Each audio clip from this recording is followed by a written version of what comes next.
One thing do I teach, O my disciples, suffering and deliverance from suffering. It was in this way that Gautama the Buddha, living in the 6th century BC, gave the gist of his whole teaching.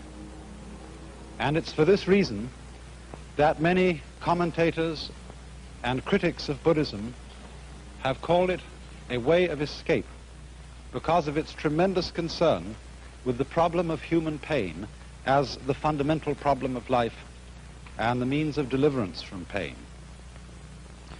But I believe this is really a very mistaken criticism, because there is nothing that is so much the very essence of suffering as the fear of suffering itself. And if the doctrine of the Buddha were fundamentally based on an obsession to get rid of suffering, it would be a kind of self-contradictory vicious circle. This is very well illustrated by another of those stories which I tell from time to time, where a student came to his master with the question, "It is terribly hot, and how shall we escape the heat?" In other words, this was a symbolic question, asking about the whole problem of the heat of suffering. It is terribly hot, and how shall we escape the heat? And he answered, "Go right down to the bottom of the furnace." "But in the furnace," said the student, "how do we escape the scorching fire?" And the master's final word was, "No further pains will harass you." Now you might say then that the attitude of the Buddhist philosophy to suffering is not at all one of turning away from it, of solving the problem of suffering by turning one's back on it and escaping it. Rather, its whole attitude is that the solution to the problem of human pain, whether it be physical or whether it be moral, is to go right into it. Now, in the Buddha's doctrine, pain or suffering in its most general sense is designated by this word dukkha in Sanskrit. Dukkha is the opposite of sukha. And if you break the word down, du here means what is disagreeable, painful, bitter, and ka means condition.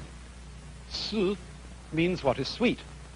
So you might say this is bitterness in contrast with sweetness.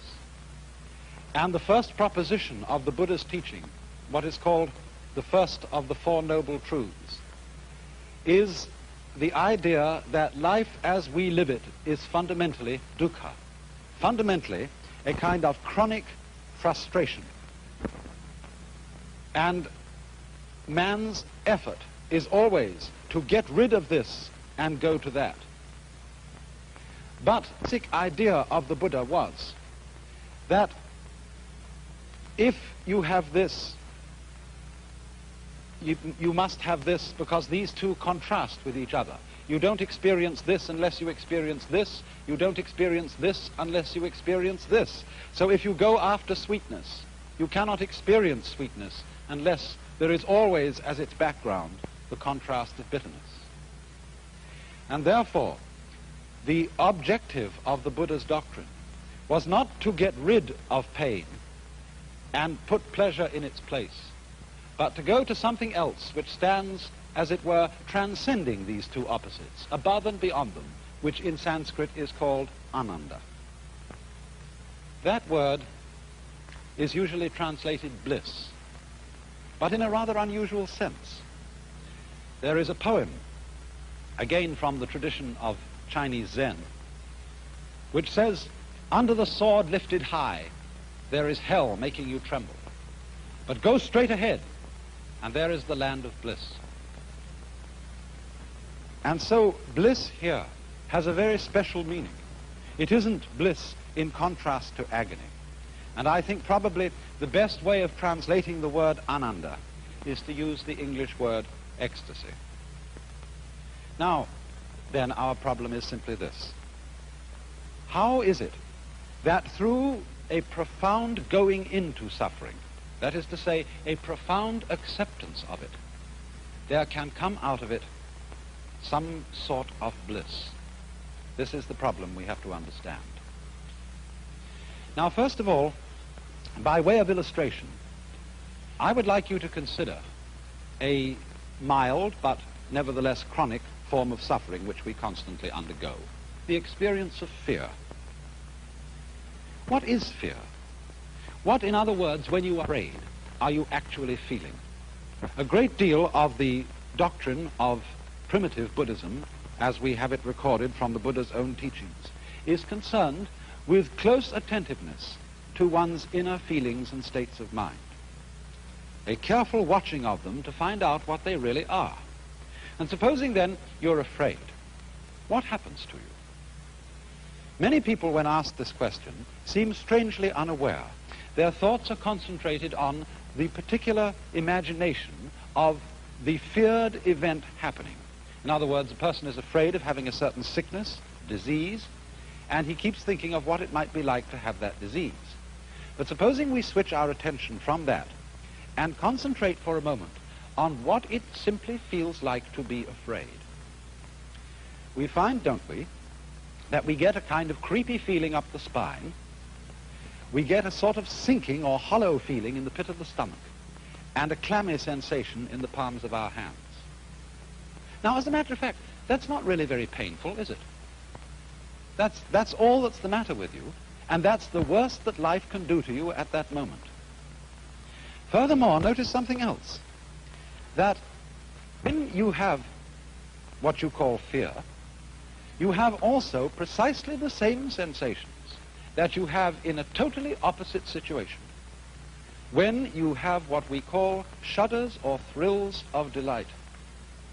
They are the same shudders, the same trembles, sometimes even the same creepy feeling up the spine, the same sinking feeling in the pit of the stomach, that a very profound, positive emotional experience can excite. So that we find that our feelings depend for their valuation as to whether they be positive or negative, very much as to the context in which they occur. For example, say a father is playing with his boy, and he gives him a slap on the behind. The boy looks around, and if he sees an angry expression on his father's face, he feels hurt. It was painful. But if he sees his father is laughing at him and was just teasing him, it doesn't hurt him at all. And so it is with all our sensations. The way they impress us positively or negatively, as good or bad, depends to a very large extent on the context in which they are set. Take, for example, in a poem like this by the humorous poet Thomas Hood. The poem says, "They went and told the sexton, and the sexton told the bell." Now, it's the same sound told in either case, but its meaning is completely different because of the context in which it occurs. If the second line had said, "and the sexton told the minister," then it would have had the same meaning in both lines. And just as words change their meaning in accordance with their context, so the meaning of what we experience alters contextually. And so it is this, then, that close awareness of our feelings reveals. In the same way, we can say we weep when we are sad, but we also weep for joy. There are tears of joy and tears of sorrow. Exactly the same tears, exactly the same physical sensation, but what a difference the context makes. And therefore the idea of the Buddha was to become delivered from suffering, not by running away from it, but from looking at the actual concrete reality of what we feel and forgetting the context. Now, of course, this is obviously something quite possible in the milder forms of suffering. But what happens when suffering becomes really acute? Perhaps, as an illustration of this, I might turn to a very extraordinary work of art. It is a sculpture of Saint Teresa by Bernini. Look at that face and try and decide what feeling that face is expressing. Is it agony? Is it a rapture of delight which would, as we say, cause one almost to swoon? What is it? Actually, if you look back and see the whole scene, you will see that the saint is confronted by an angel who is piercing her with a dart, the dart representing the divine love. And so the figure represents Saint Teresa in ecstasy, in profound joy, profound delight at the state, the inner feeling of her union with the Godhead. And this is exactly what is meant by ananda, ecstasy, for pleasure and pain in their most intense forms, both producing that we could call ecstasy. A very striking illustration of this has been given recently.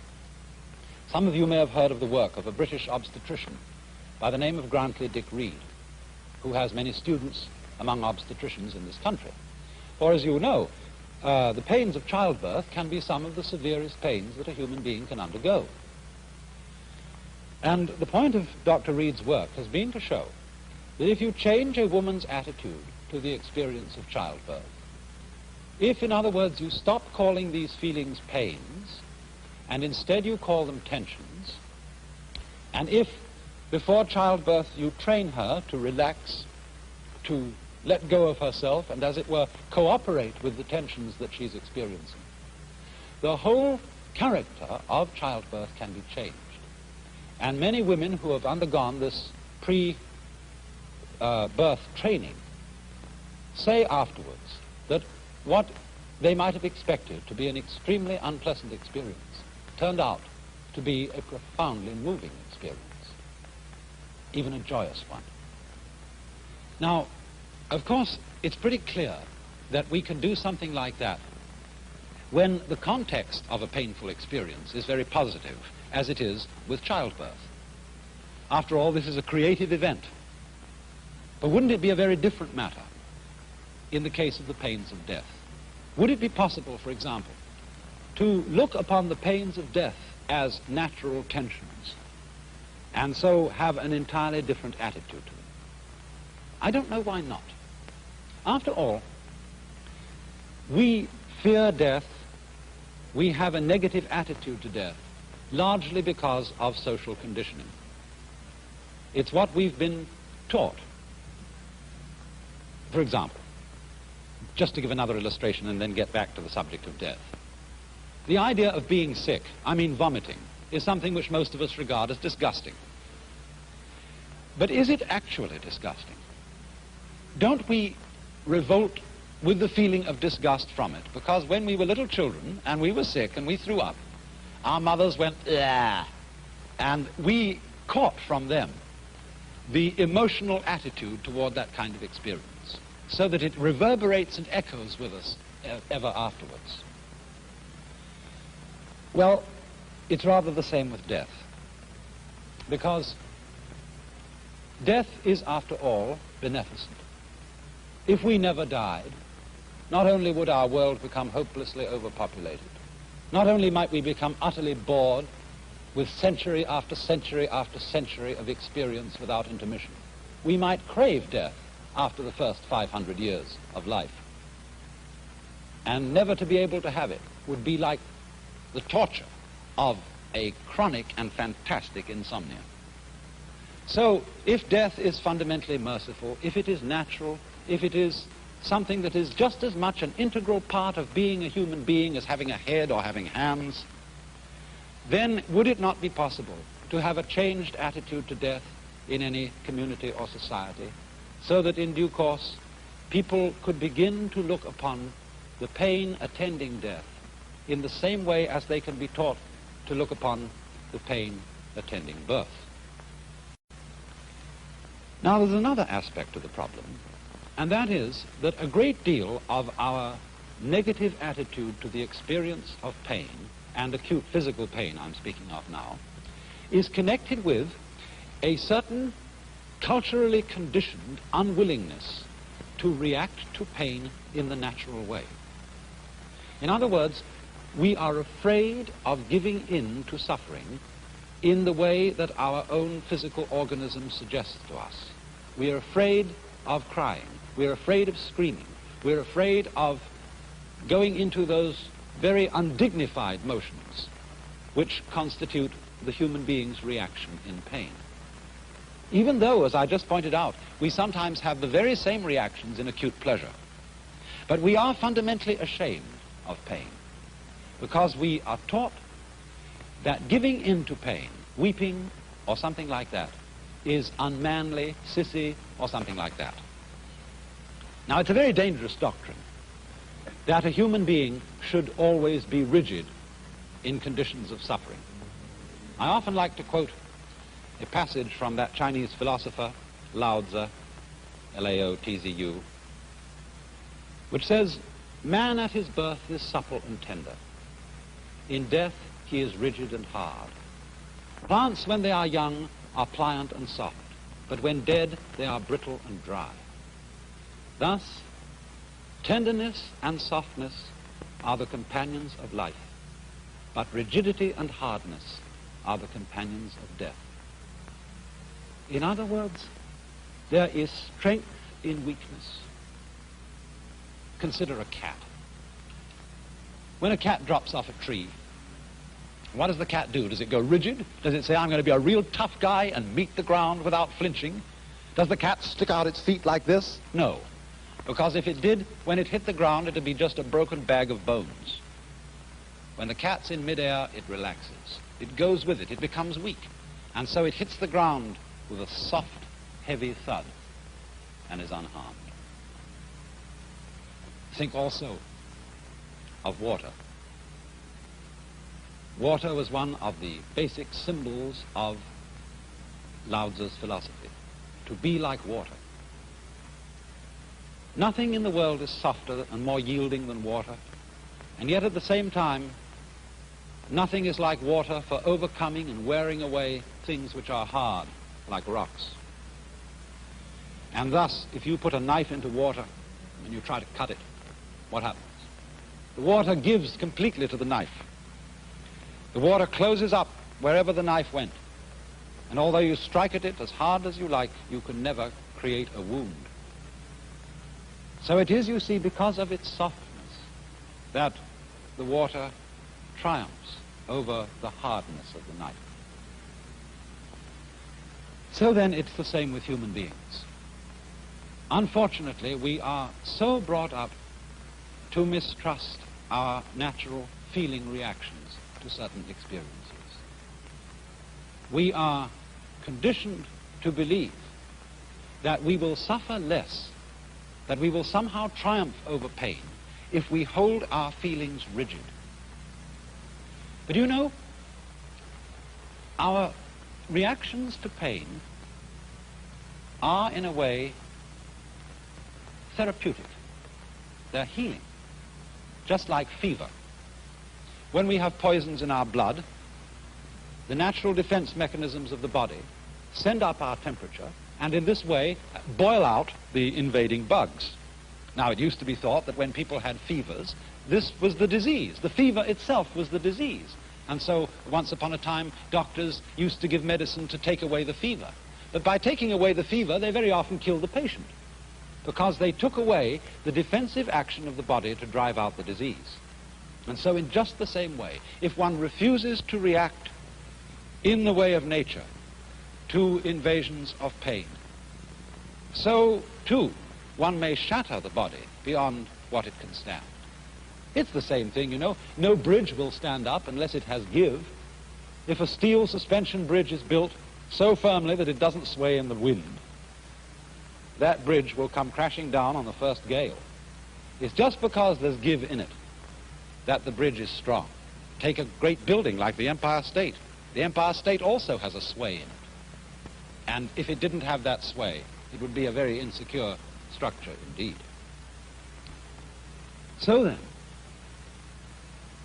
when we are willing to react to pain as our own natural feeling suggests, if we're willing to scream, if we're willing to weep, if we're willing to wriggle and writhe as pain suggests to us to do, a very strange thing happens. The very willingness to react in that way often makes it quite unnecessary to do so. Now, you may say I'm just talking big, and the only way I can prove what I say is the next time you have a toothache, the next time you have any serious pain, see what happens if you do this. If you, as it were, go along with the pain and don't try to fight it, yield, become weak, and you will discover the strength of weakness. So then you see, this is not really an escapist philosophy at all. It is most definitely a philosophy of keeping in mind the actual reality of the situation in which you find yourself. I don't know what could be more realistic than this, what could be more fundamentally facing the hard facts of life. One keeps his attention on the actual concrete fact that is happening as distinct from our socially conditioned and inculcated ideas and attitudes about it. And this is really facing reality 100%. And so, there come out of this two basic results. The first is that when we don't resist pain, we don't set up a vicious circle in connection with it. Take the pain of fear again. Supposing you're in a situation where the doctor has told you you have to have an operation. And of course, if you're going to undergo this operation in the best way, you need to be rested, you need to have plenty of sleep, you need to be strong, and so on. Well, fine advice, isn't it? Because the moment you know you've got to have an operation, you're liable to get a bit frightened, and then you know you ought not to be frightened. You ought not to stay awake at nights and worry about it. You need sleep. And then you get afraid, you see, because you're afraid. You're afraid that your fear is going to lead to insomnia and debility, and so you're afraid of being afraid. And then because you see that you are afraid of being afraid, you are afraid because you are afraid because you are afraid. So that worry is always a vicious circle in which you are worrying because you worry, because you worry, because you worry. And this, as it were, builds up a whole chain of reactions which makes the pain of fear worse and worse and worse. So then, if at any point in this link we can, as it were, be willing to be worried, and then you don't worry about being worried. Be willing to be afraid, then you don't have to be afraid of being afraid. And so this, in other words, diminishes the total amount of pain because it doesn't allow the painful situation to build itself up and up and up and up. In the same way, if somebody stuck a hook into you and you pull away from it, well, the hook goes more deeply into you. But if you're caught like a fish on a hook and you go with the hook, this reduces the amount of tension. And this works backwards all the way down the line. Now, there's also a second result. And that is that when our mind, our consciousness, our attention is fully focused on what is, on the actual situation, as I said, we are free from various thoughts about it and associations with it that bring up a context which makes the experience painful. So you might say that this is an attitude of taking things as they come, one at a time. For example, many of you who are not blessed with dishwashers have to wash many dishes day after day. And when you've been married as a woman for, 10 or 11 years, one day you're sitting there at the sink, utterly weary of the whole thing. And in your mind's eye comes the immense pile of dishes which you've had to wash day after day in the past. There they are in your mind's eye, standing up, piled forever and ever on the draining board. And also in your mind's eye is that enormous pile of dishes that you're going to have to wash in the future. And you think, my life is that of a mere drudge, washing dishes, washing dishes, washing dishes, and there's no end to it. But if you were realistic, you would see this. You have only one dish to wash in your life, this one. You can only wash one dish at a time, and that's the only one you have to deal with. It's the same with climbing a mountain. If you start to think as you climb, oh, what a lot of steps to take, then the task becomes utterly oppressive. Or if, for example, you make a New Year's resolution and you say, well, I'm going to go on the wagon. I'm not going to drink anymore this new year. And if you say, this whole year I will not touch another drop of drink, well, of course, the old devil immediately brings to your mind 365 days of not drinking anything alcoholic. And that's overwhelming. Don't tempt the devil that way. One conquers the problem by not drinking this one and saying nothing about the next. So with the climbing of the mountain, taking each step as if it were the only step to be taken. And so, in the situation then, where there is the experience of agony, whether it be physical or whether it be moral, the way out is, in a way, suffering that agony as if this were the only thing in the whole world to be done.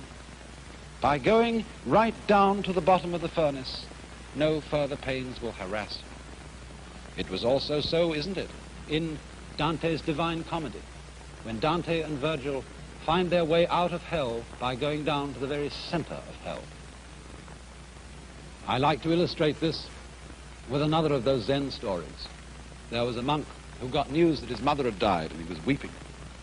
And another Buddhist monk said to him, you ought to be ashamed of yourself. You, a monk, still showing worldly attachments by weeping. He said, don't be silly. I'm weeping because I want to weep.